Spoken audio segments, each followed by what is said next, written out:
ونعوذ بالله من شرور أنفسنا ومن سيئات أعمالنا من يهده الله فلا مضل له ومن يضلل فلا هادي له ونشهد أن لا إله إلا الله وحده لا شريك له ونشهد أن سيدنا ونبينا ومولانا محمدا عبده ورسوله أما بعد فأعوذ بالله من الشيطان الرجيم بسم الله الرحمن الرحيم من ذا الذي يقرض الله قرضا حسنا فيضاعفه له أضعافا كثيرة والله يقبض ويبسط وإليه ترجعون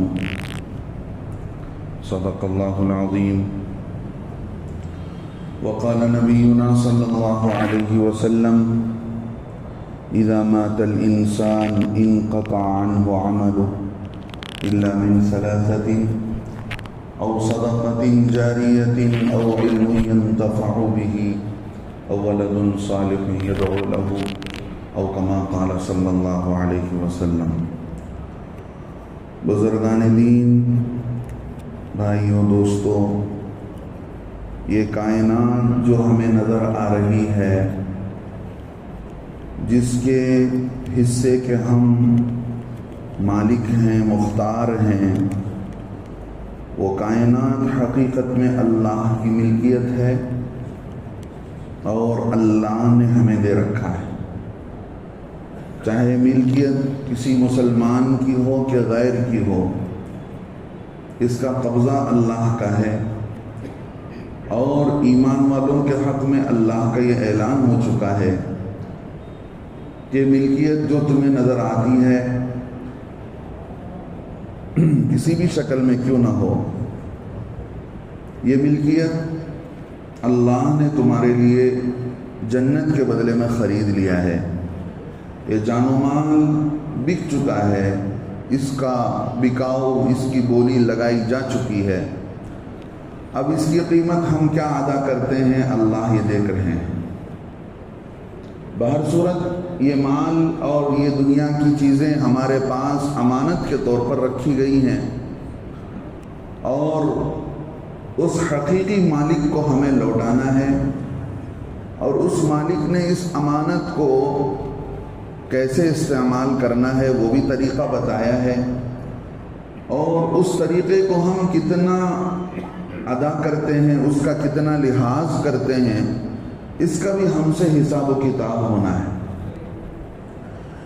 جہاں اللہ نے کئی سارے احکامات کا حکم دیا ہے، وہیں پر اللہ رب العزت نے اور پیارے آقا علیہ السلام نے زکوٰۃ کا بھی حکم دیا کہ مال کا بھی حصہ نکالا جائے، مال میں سے بھی غریبوں کا حق دیا جائے. پھر زکوٰۃ کے بعد یہ اعلان کیا گیا ان فی المال لحقا سوى الزکاۃ، کہ لوگوں زکوٰۃ کے علاوہ بھی غریبوں کا حق رکھا ہے. اگر تمہاری کھیتی ایسی ہے جو صرف بارش سے جس کا پیک ہو جاتا ہو، تو اس کھیتی کی آمدنی میں 10 حصہ تمہارا لگے گا، 10 حصہ تم اللہ کے نام پر دو گے. تم نے دشمن سے قتل و قتال کیا اور وہاں سے مال غنیمت تمہیں ملا، فَأَنَّ لِلَّهِ خُمُسَهُ وَلِلرَّسُولِ، کہ اللہ اور اس کے رسول کے لیے اس مال غنیمت کا 5% 5% تم جو ہے اللہ اور اس کے رسول کو دے دو گے. تو صدقے کا بھی حکم دیا گیا، اور غریبوں پر وقت ضرورت ان کی پریشان حالی اور پرسان حال کرتے ہوئے ان پر خرچ کرنے کا حکم دیا گیا. صدقے کے بارے میں اللہ کے نبی علیہ السلام نے فرمایا بادروا بالصدقۃ فإن البلاء لا يتخاطاها، لوگوں صدقہ دینے میں جلدی کیا کرو، اس لیے کہ بلا اور مصیبت اس صدقے کو ٹال کر آگے نہیں آتی ہے. تو اللہ کے نبی صلی اللہ علیہ وسلم نے اور ان کے صحابہ رضی اللہ عنہم نے اس بات کو اچھے طور پر سمجھ لیا. جو کچھ ہمیں یہاں دیا گیا ہے یہ بچا بچا کر رکھنے کے لیے نہیں دیا گیا ہے، یہ اس کو اللہ کے اسٹوریج میں جمع کرنے کے لیے دیا گیا ہے. ایک ہے دنیا کا بینک، ایک ہے اللہ کا بینک. دنیا جیسے فانی ہے ایسے ہی دنیا کی یہ بینک اور یہاں کا سیونگ بھی فانی ہے، یہاں کا فکس ڈپازٹ بھی کبھی اس کو ختم ہونا ہے، یہاں کی سیونگ اکاؤنٹ کو بھی ختم ہونا ہے، لیکن اللہ کا ایک بینک ہے، وہاں پر جو یہ دنیا کا فانی مال لگ جاتا ہے وہ باقی ہو جاتا ہے، ہمیشہ کے لیے وہ کام آنے والا بن جاتا ہے، اور وہ اتنا بڑھتا ہے، اللہ اس کو جانور اور چھوٹے بچے کی طرح اس صدقے کو اللہ کے راہ میں خرچ کیے ہوئے کو پالتے ہیں، وہ بڑا ہوتا ہے، کل قیامت کے دن آدمی کہے گا باری تعالیٰ میں نے تو بہت تھوڑا خرچ کیا تھا لیکن اتنا بدلہ مجھے دیا جا رہا ہے، اس سے کہا جائے گا کہ دیکھو ہم نے تمہارے صدقے کو قبول بھی کیا، ہم نے تمہارے اللہ کے راہ میں خرچ کیے ہوئے مال کو قبول بھی کیا، ہم نے اس کی پرورش کی، وہ بڑھتا گیا، اس میں برکت آتی گئی، اور آج اتنی بڑی شکل میں تم کو دیا جا رہا ہے۔ یہ بات کو صحابہ نے اچھی طرح سمجھ لیا۔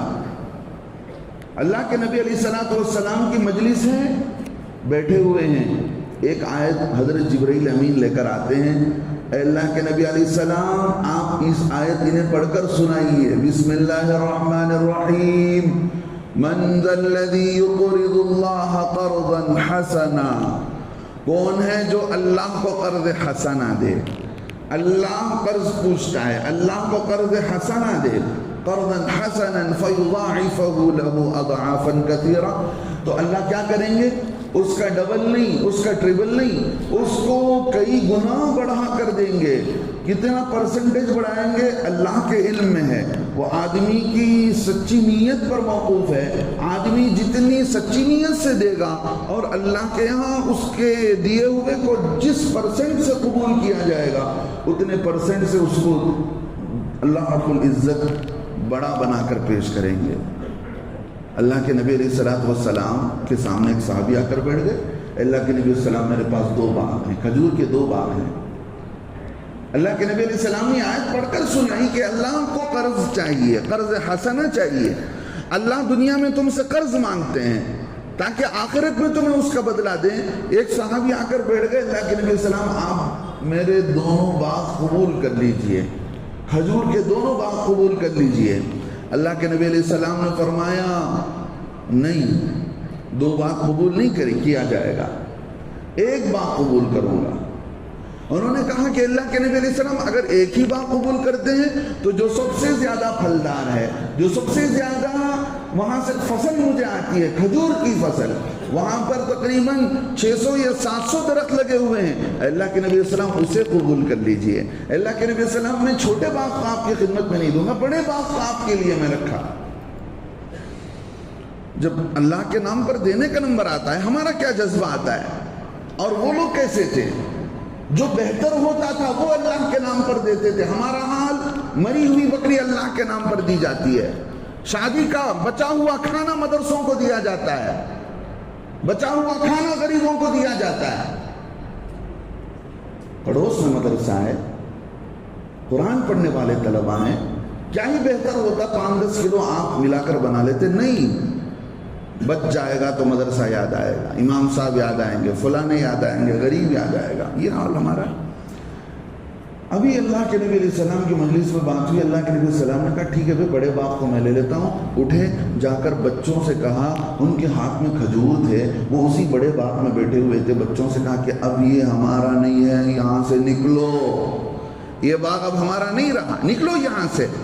اب وہ سننا تھا، بیوی کا جذبہ سوچیے، بیوی نے بچوں کے وہ منہ میں، جائز تو تھا لیکن ان کا تقویٰ، اللہ کے نام پر جو چیز دے دی گئی ہے اس میں سے تھوڑا بہت لینا بھی ہمارے لیے جائز نہیں ہے۔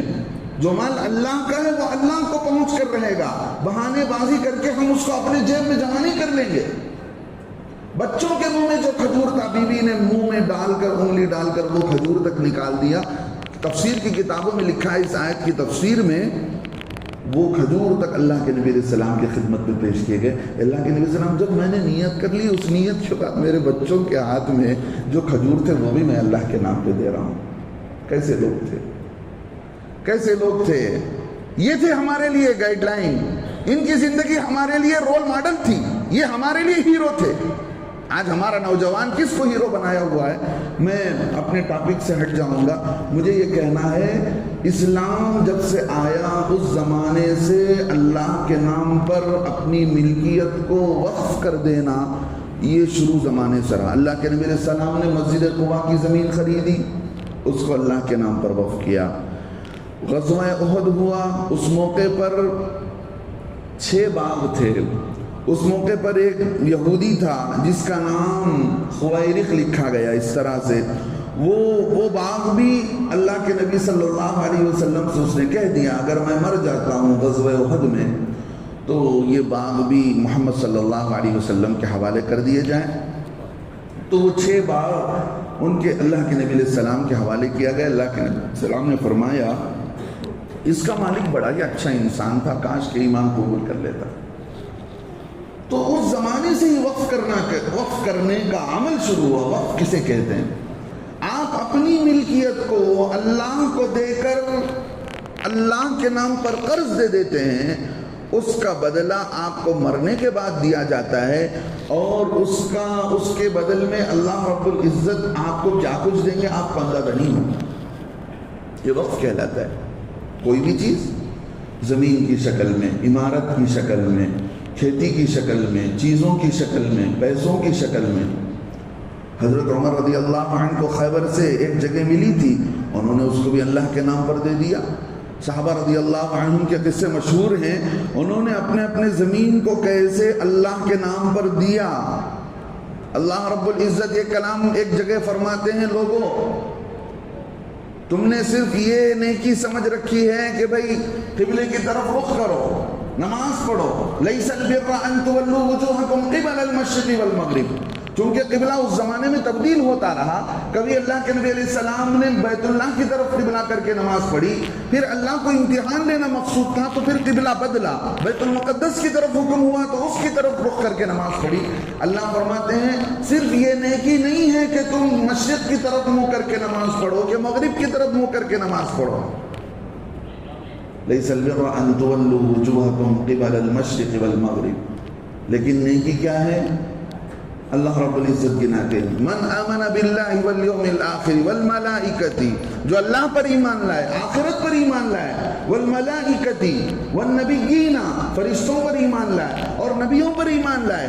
آگے اللہ فرماتے ہیں یہ تو ایمان کا تعلق ہوا, عمل کا تعلق ہوا. عمل میں سب سے پہلے اللہ فرماتے ہیں وآت المال علی حبہ. لوگوں ہم نے تمہیں مال دے رکھا ہے تو اللہ کی محبت میں مال خرچ کرنا سیکھو. ذوی القربہ, رشتہ داروں پر, والیتامى, یتیموں پر, مسکینوں پر, والسائلین وفی الرقاب وابن السبیل, اور مسافروں پر, مانگنے والوں پر, اور لوگوں کے گردن چھڑانے میں, آزاد کرنے میں اپنے مال کو خرچ کیا. تو اسلام نے شروع زمانے سے مال کو وقف کرنے کا, اللہ کو قرض دینے کا حکم دیا. تو حضرت عثمان رضی اللہ عنہ کا زمانہ, اللہ کے نبی علیہ السلام نے جب مدینے میں تشریف لائے تھے تو ایک زمین تھی, ایک کنواں تھا جس کنویں سے مدینے کے لوگ پانی پیتے تھے. اللہ کے نبی علیہ السلام نے فرمایا کون ہے وہ اچھا انسان جو اس کنویں کو خریدے جس کنویں کا نام روما لکھا ہے, بئر روما, بئر کہتے ہیں کنویں کو, بئر روما کو خریدے اور مسلمانوں کے لیے وقف کر دے اپنے شرکت کے ساتھ, یعنی خود بھی استعمال کر لے اور مسلمانوں کے نام وقف کر دے. حضرت عثمان رضی اللہ عنہ آگے بڑھ کر اس کنویں کو خریدا اور اسے اللہ کے نبی علیہ السلام کے کہنے پر مسلمانوں کے لیے وقف کر دیا. ترمذی شریف اور نسائی شریف میں روایت لکھی گئی ہے حضرت عثمان رضی اللہ عنہ نے اس زمین کو وقف کیا اللہ کے نبی علیہ السلام کے کہنے پر. تو میں یہ کہہ رہا تھا اللہ کے نام پر وقف کرنے کا سلسلہ اللہ کے نبی علیہ السلام کے زمانے سے چلا آ رہا ہے, اللہ کے نبی علیہ السلام کے زمانے سے چلا ہے. فائدہ کیا ہے اس کا؟ اس کا فائدہ یہ ہے کہ اس سے لوگوں کی ہمدردی ہوتی ہے. جیسے کنویں سے لوگوں کی ہمدردی ہوئی, لوگوں کے لیے پانی کا انتظام ہوا, وہ پانی ان کے سہولت کا, ان کی ضرورت میں کام آنے والا ہے. اور جو چیز اللہ کے نام پر وقف کر دی جاتی ہے وہ اس میں سارے مسلمانوں کا حق ہوتا ہے, کسی ایک کا خاص کا حق نہیں ہوتا. اب سارے مسلمانوں کو اس سے فائدہ ہو رہا ہے. اللہ کے نبی علیہ السلام نے مسجد قباء کے لیے زمین خریدی، اس زمانے سے لے کر آج تک وہ مسجد ہر ایمان والے کے لیے کام آ رہی ہے۔ تو اس میں لوگوں کی ہمدردی، لوگوں کی پریشانی کو دور کرنا اور لوگوں کی معاشرتی استحکام، فائنینشلی مضبوط کرنے کا بھی ایک ذریعہ بن سکتا ہے یہ وقف کرنے کا سلسلہ اور یہ وقف کرنے کا مبارک عمل۔ جب ہندوستان میں اسلام آیا تو اس زمانے سے ہمارے اسلاف نے تقریباً 60 ہجری میں مسلمانوں کے قافلے پہنچ گئے تھے۔ ہم جب بنگلہ دیش گئے تو بنگلہ دیش میں سب سے بڑا شہر ہے ڈھاکہ۔ ڈھاکے کے اندر تقریباً 5000 مسجدیں ہیں اور بڑے بڑے مدرسے ہیں، جیسے سبیل الرشاد اور شاہ ولی اللہ اور مسیح العلوم جیسے مدرسے، 300 مدرسے ہیں۔ تو اس ڈھاکہ کے شہر کے مفتی صاحب نے ہم سے کہا کہ یہاں پہاڑوں کے بیچ میں ایک مسجد ہے اور وہاں پر ایک تاریخ لکھی گئی ہے، اس تاریخ کا حساب کر کے دیکھا جائے تو صحابہ رضی اللہ عنہم کی جماعت نے اس مسجد کو بنوائی ہے۔ تو اسلام بہت پرانا ہندوستان کے اندر، وہ ڈھاکہ تو غیر منقسمہ ہندوستان کا، انڈیوائیڈڈ انڈیا تھا، پہلے تو وہ انڈیا میں تھا۔ تو ہندوستان میں اسلام پرانا، تو ہمارے اسلام پر چلنے والے پرانے، مسلمان بہت زمانے سے ہیں۔ اب انہوں نے جو زمینیں وقف کی ہیں اس زمین کا اعتبار، اس زمین کا حساب اگر دیکھا جائے تقریباً 8 سے 10 لاکھ ایکڑ زمین مسلمانوں نے اب تک وقف کی ہے، جو حساب آیا ہے۔ اگر اس کا حساب پیسے کے اعتبار سے کیا جائے تو 12,000 ملین لکھا ہے، ملین نہیں، اس سے آگے بڑھ کر 12,000 ملین کے اعتبار سے اس کی ملکیت جاتی ہے۔ اب سب سے بڑا مسئلہ یہ آیا، ہندوستان میں اگر دیکھا جائے تو سب سے زیادہ زمین ریلویز کے پاس ہے، دوسرے نمبر پر ڈیفنس ڈپارٹمنٹ کے پاس ہے، وزارت دفاع، انہوں نے ملٹری کیمپیں قائم کر رکھی ہیں بڑے بڑے، اور ان کے لیے ٹریننگ کیمپ قائم کیے ہوئے ہیں۔ تیسرے نمبر پر اگر کسی کے پاس زمین ہے تو وہ بورڈ کے پاس وہ زمین ہے۔ اتنی زمینیں کسی دوسرے مذہب کے لوگوں نے اپنے اللہ پر، اپنے معبود کے نام پر وقف نہیں کیا ہے۔ یہ جذبہ اسلام کی بنیاد پر آتا ہے، آدمی اپنے چہیتے مال کو، پیارے مال کو اللہ کے نام پر دے دیتا ہے، یہ جذبہ اسلام سکھاتا ہے۔ تو شروع زمانے سے یہ وقف کا سلسلہ چلا آ رہا ہے، یہ وقف کا سلسلہ جو چلا آ رہا ہے تقریباً جو پارلیمانی کمیٹی ہے اس کے اعتبار سے اگر دیکھا جائے تو وہ بتاتے ہیں کہ 25 کروڑ روپیہ سالانہ اس وقف بورڈ سے ہمیں ملتا ہے، وقف کی پراپرٹیز سے۔ اگر اس کا صحیح معنی میں اس کا حساب لگا کر اس کی حفاظت اور خبر کی جائے تو ایک رپورٹ کے اعتبار سے 600 کروڑ پیسے جمع ہو سکتے ہیں سالانہ، لیکن اس کو صحیح معنوں میں اس کی خبر گیری نہیں کی جاتی اور اس کا صحیح حساب کتاب نہیں رکھا جاتا اور صحیح معنوں میں اس کے کرائے وصول نہیں کیے جاتے۔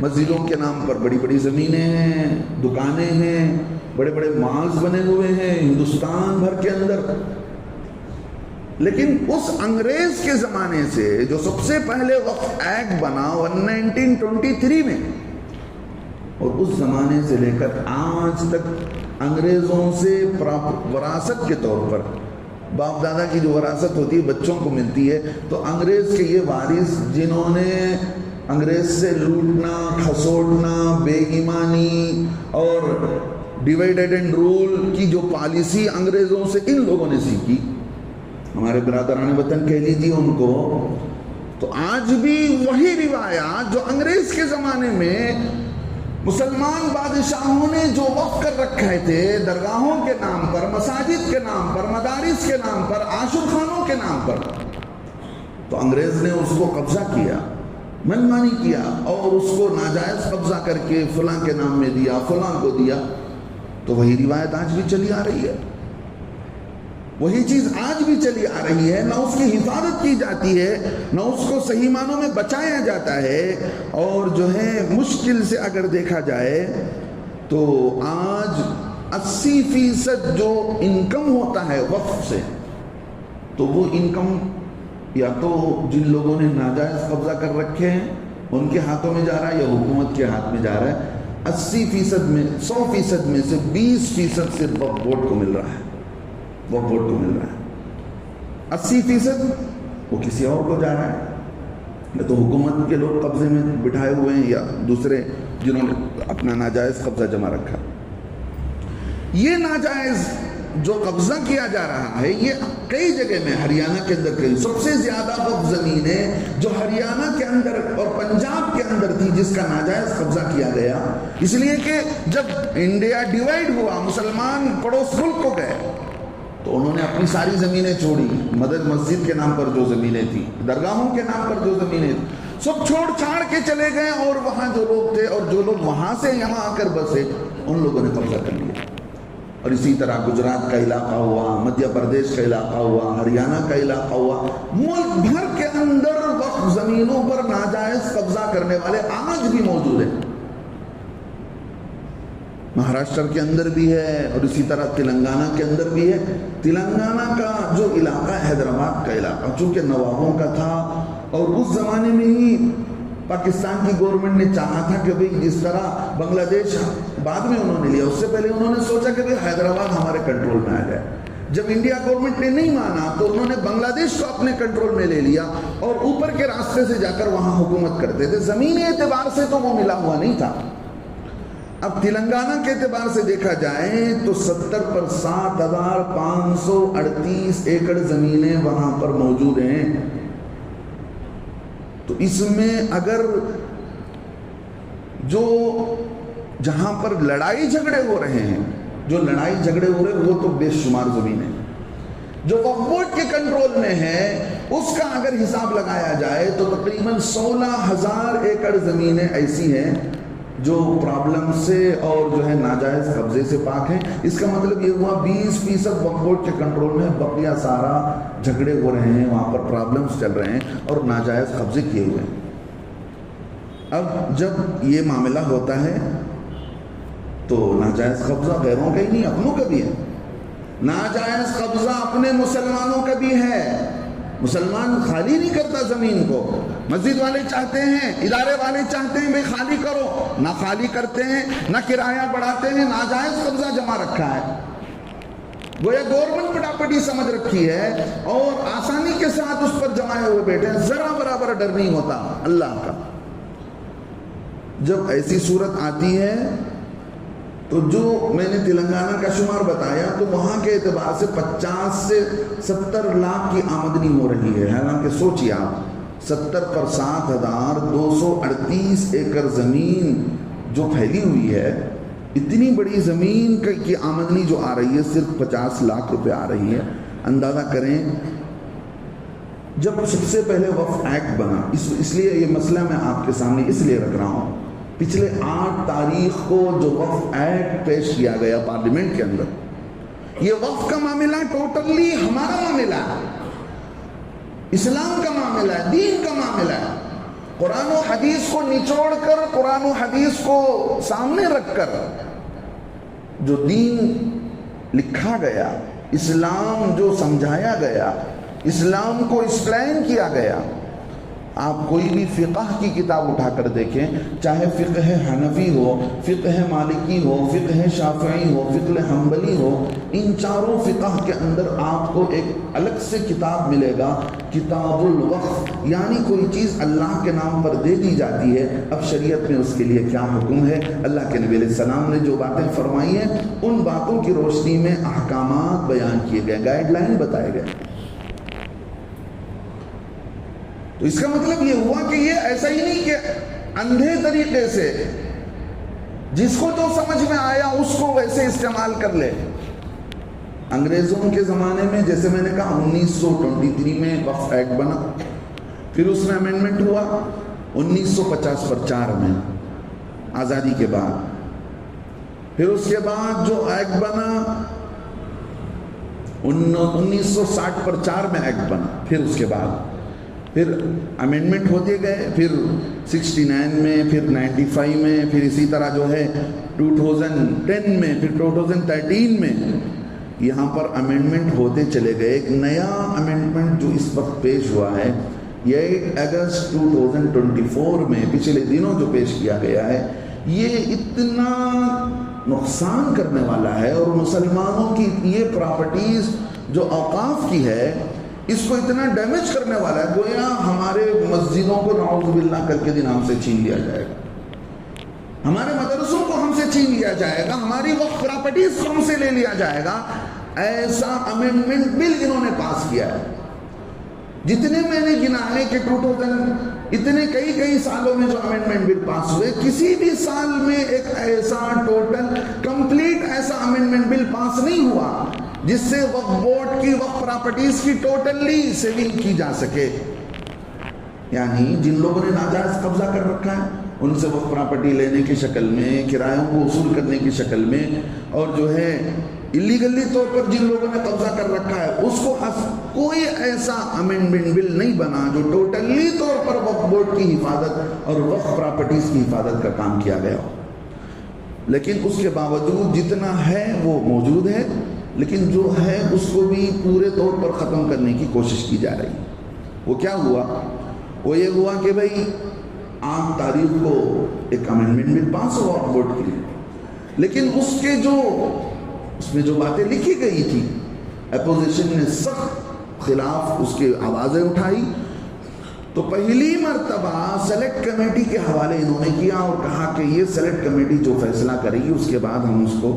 ہوتا یہ ہے پہلے حکومت جو ہے ایک قانون بنانا چاہتی ہے تو جو ڈپارٹمنٹ کی منسٹری ہوتی ہے ان کے ساتھ ایک میٹنگ کی جاتی ہے اور اس میٹنگ میں ایک جو ہے قانون پاس ہوتا ہے کہ بھئی اس طرح کا ایک ڈرافٹ بنایا جائے, اور وہ ڈرافٹ لے کر ڈرافٹ بنتا ہے اور اس ڈرافٹ بنانے والے طے ہوتے ہیں. وہ ڈرافٹ بننے کے بعد وہ راجیہ سبھا میں پیش ہوتا ہے, پھر لوک سبھا میں پیش ہوتا ہے, وہاں پر بحثیں ہوتی ہیں, اس کے بعد جا کر پروسیسنگ آتی ہے اس کو فائنل کرنے کا.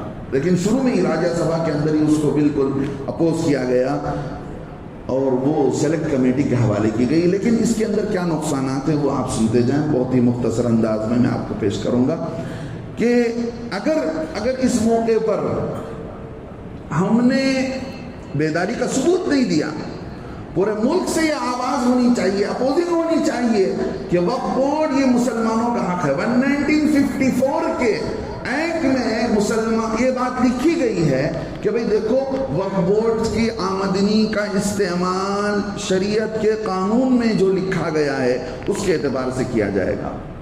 انہوں نے اس سے ہٹا کر یہ کہا کہ ہم مسلمانوں کے بیواؤں کو, یتیموں کو اٹھا کر ہم اس کی ضرورت مندوں کو پیش کریں گے.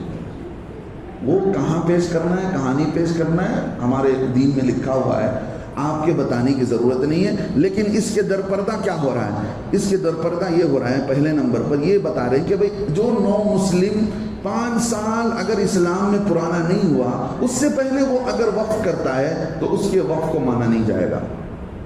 ٹھیک ہے, مان لیجئے اگر یہ ایکٹ پاس ہوتا ہے, یہ امینڈمنٹ طے ہو جاتا ہے, تو پھر یہ کیا جائے گا, جھوٹے مقدمات ڈالے جائیں گے کہ فلاں آدمی نے جو اس وقت میں یہ وقف کیا تھا وہ اس وقت میں مسلمان ہو کر صرف 3 ہی سال ہوئے تھے اور وہ مر گیا تھا, لہذا اس کی وقف کردہ زمین گویا اللیگل قرار دی گئی ہے, اس لیے اس کو حکومت اپنا نیوالا بنا لیتی ہے.